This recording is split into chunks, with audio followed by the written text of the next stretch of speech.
Sur les hauteurs de la côte Saint-André, à quelques pas des chemins agricoles et des collines douces de la Bièvre, se dresse la chapelle Notre-Dame de Sier. Discrète, presque modeste, elle veille pourtant depuis plus d'un siècle sur tout un paysage et sur une histoire profondément humaine. Nous sommes ici face à un édifice du XIXe siècle, construit aux alentours de 1880. Mais contrairement à beaucoup de bâtiments religieux, cette chapelle n'est pas née d'une décision institutionnelle ou d'un projet paroissial classique. Son origine est intime, presque fragile. Elle serait le fruit d'un vœu, celui d'une jeune femme du pays, Léonie Gautier, qui, ne parvenant pas à avoir d'enfant, se tourne vers la Vierge Marie. Dans sa détresse, elle formule une promesse simple. Si elle donne naissance à un enfant, elle fera construire ici, sur cette hauteur, une chapelle en signe de gratitude.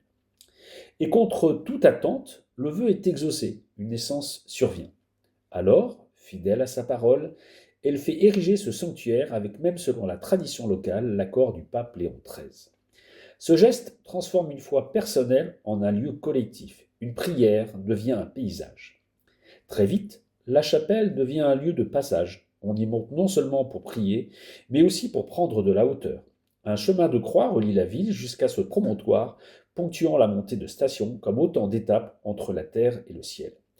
Et une fois en haut, le regard s'ouvre. Devant nous s'étend la plaine de Bièvre, large et paisible. Au loin, les reliefs se dessinent, le Vercors, la Chartreuse, et partent en clair les premiers sommets de Beldon. Ici, la chapelle n'est pas seulement un lieu spirituel, elle devient un repère, un point d'ancrage entre l'homme et la foi et le territoire. Au fil du temps, le lieu a traversé les générations. Il a changé de main, a été entretenu, parfois oublié, puis redécouvert.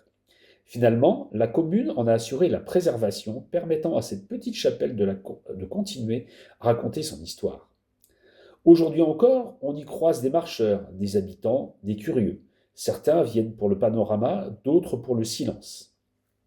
Mais tous, d'une manière ou d'une autre, passent ici dans un espace chargé d'une mémoire simple et sincère. Car, au fond, Notre-Dame de Sier n'est pas une grande cathédrale. Elle ne cherche pas à impressionner. Elle est née d'un vœu, et c'est peut-être pour cela qu'elle touche encore autant.